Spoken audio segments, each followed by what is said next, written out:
आज हम करेंगे चैप्टर 8 ऑफ बीएनएसएस। चैप्टर 8 हमें बताता है ऐसी अरेंजमेंट जहाँ पर कोई भी चीज़ किसी दूसरी कंट्री में या दूसरी कंट्री का इंडिया में कोई भी किसी भी पर्सन को अक्यूज को अरेस्ट करना हो, उसकी प्रॉपर्टी को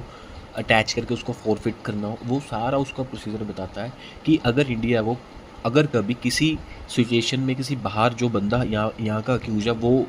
बाहर बैठा तो वो किस तरह से किस अथॉरिटी से किस हिसाब से वो उसको यहाँ पर बुला सकते हैं, वो सारा यहाँ पर हमें प्रोसीजर बताया गया। सबसे पहले आ गया ट्रिपल वन हमें डेफिनेशन बताता है कुछ वर्ड्स की।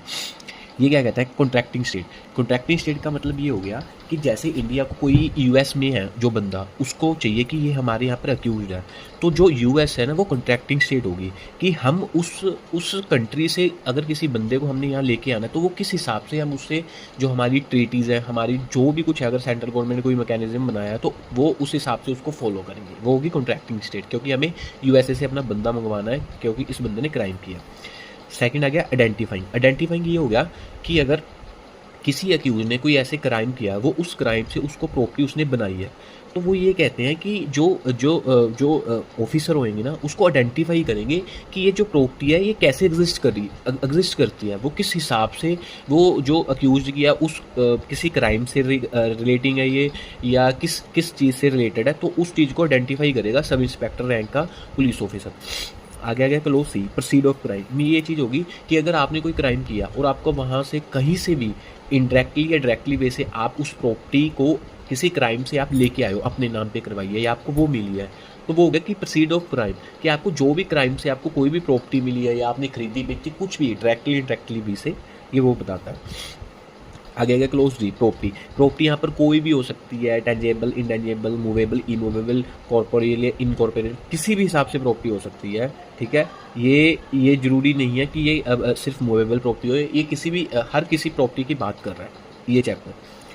आगे आगे क्लोज ई, ट्रेसिंग का मतलब कि किसी की प्रॉपर्टी ट्रेस करनी, उसका नेचर पता करना कि ये चीज़ है या नहीं है, इस बंदे की है या इस क्राइम से आई है, ये सारी चीज़ें हमें ये बताता है। ये कुछ वर्ड्स थे जो हमें इस चैप्टर में पढ़ने को मिलेंगे। नेक्स्ट हमारा आ गया सेक्शन 112 ये बताता है letter of request to competent authority for investigation in a country और प्लेस आउटसाइड इंडिया। ये 112 ये कहता है कि अगर इंडिया को किसी ऐसे पर्सन की ज़रूरत हो जो इंडिया में जिसने क्राइम किया हुआ, और इंडिया ने अगर उस कंट्री से उस बंदे को बुलाना हो या उसको लेके आना हो, एक्स्ट्राडिशन उसकी एक्स्ट्राडिट कराना हो, ठीक है, एक्स्ट्राडिशन जिसको हम कहते हैं, तो ये सारा प्रोसेस बताया है ये कैसे होगा अगर इंडिया ने बाहर से बंदे को किसी को बुलाना। ये कहता है सबसेक्शन 1, कहता है if in the course of an investigation into an offence, किसी भी ऑफेंस की इन्वेस्टिगेशन के टाइम पे an application is made by investigating officer or any officer superior in rank to the investigating officer. ये कहता है अगर किसी भी ड्यूरिंग इन्वेस्टिगेशन आईओ या उससे बड़ा ऑफिसर, आईओ से बड़ा, एप्लीकेशन देता है किसको, may be the investigating officer that evidence may be available in a country or a place outside India. ये एप्लीकेशन देता है कि ये जो एविडेंस है ना इस ऑफेंस का, ये अवेलेबल है किसी बाहर वाली कंट्री में, आउटसाइड इंडिया, किसी भी क्रिमिनल कोर्ट को, एनी क्रिमिनल कोर्ट, ठीक है, may issue a letter of request to a court or authority in that country और place competent to deal with such request to examine orally any person supposed to be acquainted with the facts and the circumstances of the case and to record in his statement made in the course of such examination, and also to require such person or any other person to produce any document or thing which may be in his possession pertaining to the case, and to forward all the evidence so taken or collected or the authorized copy thereof or the thing so collected to the court issuing such letter। Subsection 1 हमें इस बात की बात करता है, ये बताता है अगर किसी भी स्टेट को, मतलब इंडिया में किसी भी कोर्ट को ऐसे लगता है कि आईओ को लगता है या इन्वेस्टिगेटिंग ऑफिसर के ऊपर वाले रैंक के ऑफिसर को लगता है कि ये अवेलेबल एविडेंस इंडिया के बाहर है, तो वो किसी भी क्रिमिनल कोर्ट को, मतलब जहाँ ज्यूरिडिक्शन उसको एप्लीकेशन देगा, तो वो क्रिमिनल कोर्ट क्या करेगी,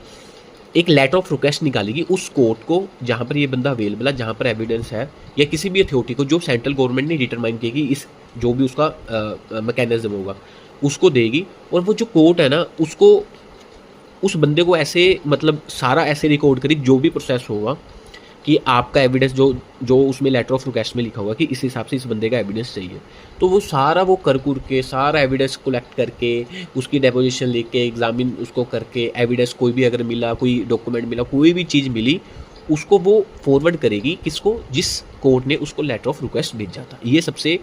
बेसिक पॉइंट हो गया 112 का कि किस हिसाब से वो वाली कंट्री इससे डील करेगी। नेक्स्ट आ गया सबसेक्शन 2। सबसेक्शन 2 हमें बताता है the letter of request shall be transmitted to in such manner as the central government में स्पेसिफाई इन दिस। अब जो यहाँ की कोर्ट होगी, जो लेटर ऑफ रिक्वेस्ट जिसने इशू करना है, तो वो ये बताता है कि वो किस हिसाब से किस अथॉरिटी से उसको दूसरी कंट्री को भेजेगी, वो सारा कुछ सेंट्रल गवर्नमेंट उसको स्पेसिफाई करेगी, ठीक है, डिपेंड ऑन रूल्स जो भी होंगे। सबसेक्शन 3 कहता है every statement recorded document or thing received under subsection 1 shall be deemed to be evidence collected during the course of investigation and discipline। अब कोई भी एविडेंस, कोई भी डॉक्यूमेंट, कोई भी थिंग वो उस कोर्ट ने रिसीव कर ली और यहाँ पर भेज दी, तो ये कहता है कि इस हिसाब से उसको माना जाएगा कि इस BNSS में इन्वेस्टिगेशन के दौरान ये चीज़ें हमें मिली, ऐसा ही उसको माना जाएगा। ये था हमारा सबसेक्शन 3 कि किस हिसाब से इंडिया अगर किसी दूसरी कंट्री में किसी भी एविडेंस को लेता है तो वो किस हिसाब से ले सकता है। नेक्स्ट आ गया 113 अब ये कहता है कि अगर US या कोई भी कंट्री इंडिया में इन्वेस्टिगेशन करना चाहती है, मतलब उसको एविडेंस चाहिए, तो वो सेम ही प्रोसीजर उसमें अडॉप्ट होगा। वो 113 कहता है letter of request from a country और place outside India to a court or an authority for investigation in India. Subsection 1 upon receipt of a letter of request from a country or an authority in a country or a place outside India, जो outside India कोई भी country है, ठीक है, competent to issue such letter in that country, competency होनी चाहिए, letter जो issue कर रहा है उस पर वो कंपिटेंट होना चाहिए करने के लिए। For the examination of any person और प्रोडक्शन ऑफ एनी डॉक्यूमेंट, या तो किसी बंदे को एग्जामिन करना है या डॉक्यूमेंट उनको चाहिए। In relation to an offence under investigation in that country, किसके रिगार्डिंग कोई ऑफेंस हुआ उसकी इन्वेस्टिगेशन चल रही है उस कंट्री में। और a place the central government, यहाँ पर स्टेट गवर्नमेंट का कोई सीन नहीं है, यहाँ पर सेंट्रल गवर्नमेंट ही करेगी जो करेगी। द सेंट्रल गवर्नमेंट में इफ़ इट थिंक फिट, अगर उसको लगता है सेंट्रल गवर्नमेंट को, क्या करेगी वो, बाहर की कंट्री ने सेंट्रल गवर्नमेंट को भेज दिया तो सेंट्रल गवर्नमेंट क्या करेगी, forward the same to the CJM, chief judicial magistrate. यहाँ पर कोई हाई कोर्ट, कोई सुप्रीम कोर्ट, कोई सेशन जज नहीं होगा, किसको इशू करेगी, CJM को और या JMIC को। He may appoint in this behalf who shall thereupon summon the person before him and record his statement or cause the document or thing to be produced. ये कहता central government किसी भी JMIC को, CJM को call करेगी कि आपको ये डील करना है, तो वो CJM और JMIC क्या हो रहे हैं, उस बंदे को बुलाएंगे, सम्मन करेंगे और डॉक्यूमेंट के लिए कहेंगे कि आप ये डॉक्यूमेंट लेके आओ जो उस कोर्ट को चाहिए, ठीक है। आगे आगे clause shall send the letter to any police officer for investigation who shall thereupon investigate into the offence in the same manner. या मतलब आपको सेंट्रल गवर्नमेंट ने तो या उसको अपॉइंट कर दिया JMIC या CJM, या क्या कर सकता है, एक लेटर भेज सकता है किसी भी पुलिस ऑफिसर को कि आप इसमें इन्वेस्टिगेशन करो और जो भी निकलता है वो सारा जो आपको मिलता है ड्यूरिंग इन्वेस्टिगेशन वो सारा उसको कलेक्ट करो, डॉक्यूमेंट जो बाहर की कंट्री को चाहिए। As if the offence had been committed within India, वो इस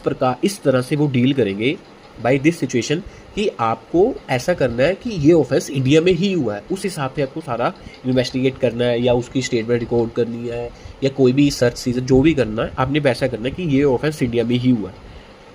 सबसेक्शन 2 कहता है ऑल द एविडेंस टेकन और collected under subsection 1 or authenticated copy thereof or the thing so collected shall be forwarded by the magistrate or a police officer as the case may be to the central government for the transmission to the court or the authority issuing the letter of request in such manner as the central government may deem it। ये वही कहता है कोई भी evidence मिला उसको during investigation, तो वो जो JMIC या CJM या पुलिस ऑफिसर होगा ना जिसको ये रिस्पॉन्सिबिलिटी दी गई थी, तो वो क्या करेगा, उसको कुछ भी अगर मिला वो सेंट्रल गवर्नमेंट को देगा, ठीक है, सेंट्रल गवर्नमेंट को देगा कि हमें ये लेटर ऑफ रिक्वेस्ट मिला था, हमने ये इन्वेस्टिगेशन की है, हमें ये जो हमें सारा एविडेंस ये मिला है, हम आपको दे रहे हैं।